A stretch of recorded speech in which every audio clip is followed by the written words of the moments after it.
Hello नमस्ते friends, जय हिंद जय भारत। आप सभी का एसजीएस में स्वागत। चलिए अब हम बात करेंगे कि मुख्य पॉइंट हमने कल बात किया था, तो उसमें थोड़ा डिस्कस कर ले कि यूनानी लोग क्या है, यूनानी लोग क्या है, यूनानी ज्ञान विज्ञान क्या है, इसके बारे में जरा सा डिस्कस कर ले, फिर हम आगे बढ़ते हैं। चलिए, पश्चिम साम्राज्य खत्म हो गया। पश्चिम साम्राज्य जो है कब खत्म हुआ? 476 में खत्म हो गया और पूर्वी साम्राज्य बचा हुआ था। पश्चिमी साम्राज्य खत्म हो गया और पूर्वी साम्राज्य बचा हुआ था। रूस के साथ व्यापार बेजेंटाइन से बनाया, यानी रूस ने बेजेंटाइन साम्राज्य से व्यापार बनाया, क्योंकि पहले रोम से था।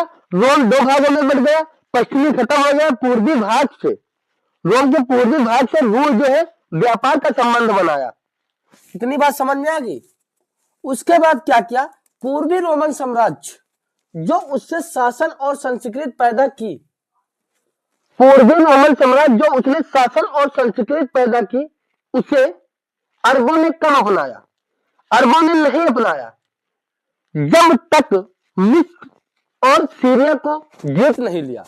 जब अरबों ने मिस्र और सीरिया को जीत लिया, तब जो है अरबों ने रोमन साम्राज्य, पूर्वी रोमन साम्राज्य की शासन और संस्कृति अपनाई। इससे पहले वो नहीं अपनाई, क्योंकि जो है पूर्वी रोमन साम्राज्य खत्म हो गया और वहां नहीं अपनाया, तो वहां की जो है संस्कृत और शासन नहीं अपनाया। यहाँ संस्कृत शासन था और जब तक सीरिया या मिस्र को जीत नहीं लिया, तब तक अरबों ने ये जो है शासन नहीं अपनाया, संस्कृत नहीं अपनाया। अरबों क्या है? तो अरबों देख लीजिए क्या है। अरबों इस्लामी, अरबों मतलब इस्लाम जहां लोग रहते हैं, जहां अरबी भाषा बोली जाती है। चलिए अब हम बात कर ले थोड़ा बाइजेंटाइनी साम्राज्य, यूनानी रोम सभ्यता और अरबों के बीच पुल का काम किया। अब यहाँ पे बाइजेंटाइन साम्राज्य ने यूनानी रोम, यानी यूनानी रोम का मतलब समझ रहे हैं कि पश्चिमी भाग और अरबों के बीच एक पुल का, एक मेड़ का जो है काम किया। क्योंकि इसलिए काम किया कि जो ये संस्कृत अपनाने के लिए मिस्र और जो है सीरिया को जीत लिया, तो जो है अरब पूर्वी पश्चिमी भाग से जो संस्कृत आई थी, या जो संस्कृत परंपरा ये सब चल रही थी, ये जो है अरबों ने नहीं अपनाया। बीच में पुल का काम किसने किया? पूर्वी रोमन साम्राज्य ने। तो ये देखिए, बाइजेंटाइनी साम्राज्य यूनानी सभ्यता और अरबों के बीच पुल का काम किया। इतनी बात समझ में आ गई, पुल का काम किया। नेक्स्ट क्या है? आगे चलकर उसने पुल का काम किया, फिर आगे चल के क्या हुआ? चलकर पश्चिमी यूरोप में यूनानी ज्ञान विज्ञान, यानी पश्चिमी यूरोप में यूनानी ज्ञान विज्ञान पहुंचाने में सबसे ज्यादा मदद अरबों विद्वानों, इस्लामी द्वारा, यानी इस्लामी विद्वानों ने किया। अब हमारी बात सुन, सीरिया को जीत लिया अरबों ने और संस्कृत परंपरा अपनाई, या शासन और परंपरा पूर्वी भाग की अपनाई।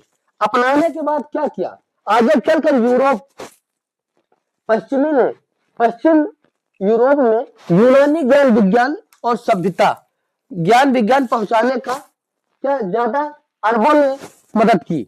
यानी आगे चल के पश्चिम में जो है यूनानी ज्ञान विज्ञान पहुंचाने में, यूनानी ज्ञान विज्ञान क्या होता है वो भी हम बात कर लेंगे, यूनानी लोग क्या होते हैं। तो आगे चल के पश्चिम में, यूरोप में यूनानी ज्ञान विज्ञान पहुंचाने में सबसे ज्यादा मदद किसने की? अरबों ने मदद की। इस्लामी विद्वानों ने, अरबों विद्वानों ने जो है पश्चिमी रोमन साम्राज्य में जो है यूनानी ज्ञान विज्ञान पहुंचाने में मदद की। यूनानी लोग क्या होते हैं? क्योंकि यूनानी ज्ञान विज्ञान, तो यूनानी ज्ञान विज्ञान वही होता है जहाँ यूनानी लोग होते हैं। यूनिक का मतलब एकदम अलग, एकदम अलग। तो यूनानी का मतलब, यूनानी लोग कौन होते हैं? देखिए, वे लोग जो ग्रीस के नाम के देश में रहते हैं। यूनानी लोग कहाँ रहते हैं? ग्रीस नाम के देश में रहते हैं और उनकी अपनी अलग संस्कृत भाषा और सोच होती है। यूनानी लोग ग्रीस में रहते हैं, उनकी अपनी अलग भाषा और संस्कृत और सोच रहती है, विचार रहते हैं। वो अपने आप अलग एक प्रकार से डिस्कस करते हैं, और जिसका पुराना नाम ग्रीक है। ग्रीस देश का पुराना नाम ग्रीक है।